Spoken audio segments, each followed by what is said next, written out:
দর্শক আসসালামু আলাইকুম, স্বাগত জানাচ্ছি দিনাজপুর জেলার কাহারোল হাটে। এবং আপনারা দেখছেন এখানে যে খামার উপযোগী ষাঁড় গরুগুলো প্রায় বিক্রয় করা হচ্ছে। আমরা সেই গরুগুলোর তথ্য আপনাদের দেব। আমরা ঘুরতে ঘুরতে পেয়ে গেছি এখানে ইয়াসিন ভাইকে, দেখছেন। আর আপনারা জানেন এই হাটটি হচ্ছে প্রতি শনিবারে বসে। আর সামনে দেখছি আমরা ইয়াসিন ভাইকে, উনি নোয়াখালী থেকে এসছেন। আপনারা জানেন, আমরা একটু ওনার কাছ থেকে ওনাদের এলাকার সার্বিক পরিস্থিতি কীরকম আর কী অবস্থায় তারা রয়েছেন সেই তথ্যগুলো একটু নেই। আসসালামু আলাইকুম ভাই, কেমন আছেন আপনি? আলহামদুলিল্লাহ ভাই, আল্লাহ পাক ভালো রাখছে। ভালো রাখছে। আচ্ছা, আপনাদের এলাকায় তো এখনো বন্যা চলছে। জি ভাই। আপনি তো এখান থেকে গরু নিয়ে গিয়ে ওখানে বিক্রি করতেন, এখন কেন আপনি হাটে? কেন বলতে আমার দেশে তো অতিরিক্ত বন্যা হয়ে গেছে ভাই। আচ্ছা, এখন মানুষ থাকা অবস্থা খুবই খারাপ। হ্যাঁ, আমার মূল কথা হচ্ছে 17টা গরু ছিল, তো ওগুলো গরু নিয়ে দিনাজপুর চলে আসলাম। আচ্ছা, আপনার কাছে 17টা গরু ছিল, সেই গরুগুলো নিয়ে আপনি দিনাজপুরে চলে এসেছেন। জি ভাই। গরুগুলো রাখার জায়গা নেই, মানুষ থাকা যায় না, গরু কিভাবে রাখবে? ওই জন্য গরুটা ভাড়া করে দিনাজপুর নিয়ে এসে গতকালকে আমবাড়িতে 11টা বিক্রি করলাম। আচ্ছা, তো গতকালকে আমবাড়িতে বিক্রি করছেন 11টা, আর বাকিগুলো আজকে কাহারোলে নিয়ে এসেছেন। আচ্ছা, তো আরো তো গরু ছিল, তাদেরকে কি উপদেশ দিলেন আপনি? আসলে আপনি তো যারা যেভাবে রাখতে পারছে, কারো 2 তলা রাখছে, কারো 3 তলা রাখছে, যেভাবে রাখতে পারছে রাখছে। আমার তো অনেক গরু ভাই। আচ্ছা, অনেক গরুর কারণে আমি আসলে গরুগুলো নিয়ে আজকেও বাধ্য হয়েছি ভাই। ভাগতে হয়েছে। তো এখন কি মানে রেজাল্ট কি পেলেন? আসলে তো আপনি এখান থেকেই গরু নিয়ে যান, আবার ওইখান থেকে এখানে নিয়ে আসলেন, আপনার একটা কস্টিং ডবল হয়ে গেছে, খাওয়া খরচ হয়েছে। তো এখন কি রেজাল্টটা পাচ্ছেন আপনি? আসলে ভাই এখান থেকে একটা গরু নিলে 6000 খরচ, 3000 খরচ আছে। হ্যাঁ, ওখান থেকে আবার আনছি একটা গরু 3000 খরচ, প্রায় প্রতিটা গরু 7000 8000 করে খরচ হয়ে গেছে। হ্যাঁ, এখন তো খরচের হিসাব করলে হবে না। না, এখন পুঁজি করে বেচতেছি, নয়তোবা 2000 টাকা লস দিতেছি, নয়তোবা 5000 টাকা লস করতেছি। আচ্ছা, এভাবে বিক্রি করে তো যেতে হবে। হ্যাঁ, আল্লাহ যদি বাঁচার আগে ব্যবসা হবে, আল্লাহ যদি বাঁচা রাখে হবে না ভাই। হ্যাঁ হ্যাঁ হ্যাঁ, ওইটাই ভাই। ওইটাই তো। আজকে 6টার মধ্যে কটা এখন পর্যন্ত বিক্রি করছেন? এখনো বিক্রি হয় নাই, কাস্টমারের দাম দিচ্ছে। কাস্টমারের দাম? জি। ওটাও কি আপনার? হয়, এটাও আপনার। ওই যে বড় ভাইও আছে তো। আর দর্শক শুনছেন, দেখছেন, ওনারা আমাদের দিনাজপুর থেকে এই গরু নিয়ে যান। আর এই বন্যা পরিস্থিতির কারণে তারা এখন দিনাজপুরেই অলরেডি এই গরু বিক্রি করতে এসেছেন। তো আমরা আরেকটু তথ্য নেওয়ার চেষ্টা করি।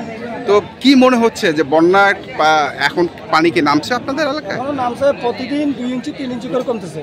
2 ইঞ্চি যান 1000 বাড়ি হলো নেন না, এটা হলো বিক্রি করেন। আচ্ছা, প্রতিদিন 2 ইঞ্চি করে কমতেছে। এখন আমার ঘর থেকে বাইরে আইছে, এখনো উঠালে এখনো একটু পানি আছে। উঠানে এখনো 2 ফুটের উপরে আছে। উঠানেই?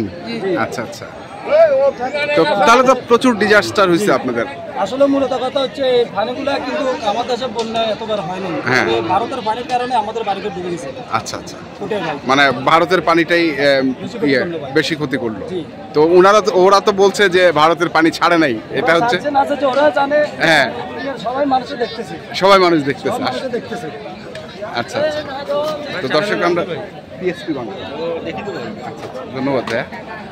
তো আমরা একটু কথা বলি। তো ইয়াসিন ভাই, কি ব্যবসা হবে আসলে? না, ব্যবসার আশা করা যাবে না ভাই, কেন আমার খরচ বেশি হয়ে গেছে। এখন পুঁজি করতে হবে, 5000 লস করতে হবে, এটা করে বিক্রি করতে হবে, এটা করে বিক্রি। এখন আছেন। আর যারা মনে করেন আরো তো নোয়াখালীতে অনেক বড় বড় খামারি ছিল, তাদের কি অবস্থা? আসলে অবস্থা আছে আসলে ভাই, বলছি না কেউ রাখছে, যা যেভাবে রাখতে পারছে ওটাই। আমরা তো যদি এখানে ব্যবসা করতে আমার একটা পরিকল্পনা নিলাম যে গরুগুলো নিয়ে এলে এখানে বিক্রি হবে, তো ইনশাল্লাহ বিক্রি হয়ে গেছে। 6টা গরু আছে। আচ্ছা, 6টা গরু আসে আমার কাছে। আচ্ছা, তাহলে আপাতত কতদিন ব্যবসা কি এখানেই করবেন না আবার?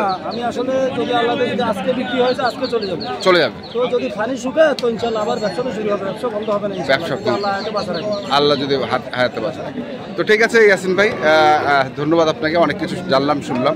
আর আপনার একটু গরুগুলো দেখায় দেই। এই যে দর্শক দেখছেন, এটা কত চাচ্ছেন ইয়াসিন ভাই এখন? 1,15,000। ফাইনাল দাম 105। আচ্ছা, আর এটা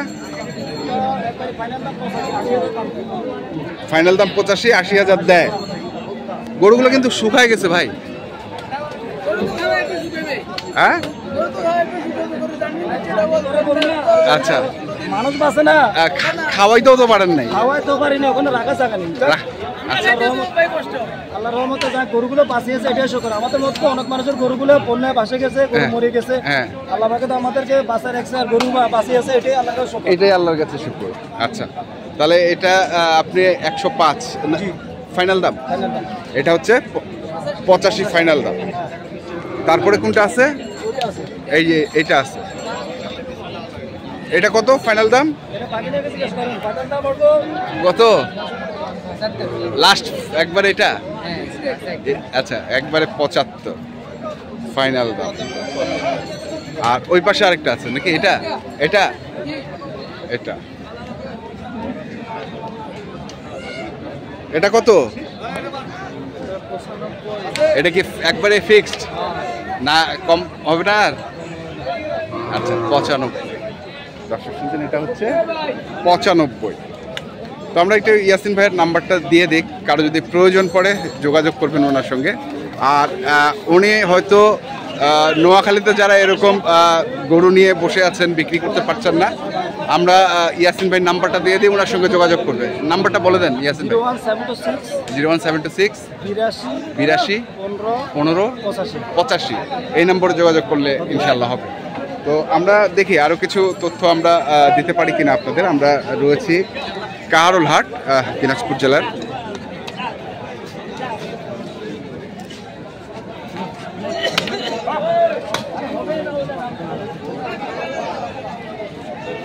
কত জোড়াটা? জোড়া চাইছি ভাই 250। 250? কত বলতেছে দাম? 2,10,000 কয় অলরেডি? হ্যাঁ। তো কেমন টার্গেট কেমন? আমার টার্গেট 220। দর্শক শুনছেন যে 220 হলে উনি দেবেন। আমরা দেখছি আরও এখানে আরেকটি দেখছিলাম।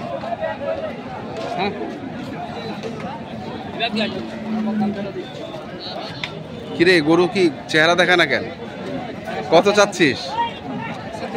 130? বাচ্চা গরু কত বলতেছে এটা? 105 পর্যন্ত বলছে। তো কেমন আশা করতেছিস? 110 লাখ দাম। তো দর্শক, আমরা দেখলাম যে বন্যা দুর্গত এলাকার কিছু গরু আমাদের দিনাজপুরের কাহারোল হাটে এসেছে। সে গরুগুলোর তথ্য আমরা আপনাদের দিয়েছি, আর কি অবস্থা আছে সেগুলো তথ্য আমরা দিলাম। আপনারা যারা এই ধরনের গরু কিনতে চান, যেখান থেকে কেনেন না কেন, অবশ্যই দেখে শুনে বুঝে কিনবেন। ধন্যবাদ।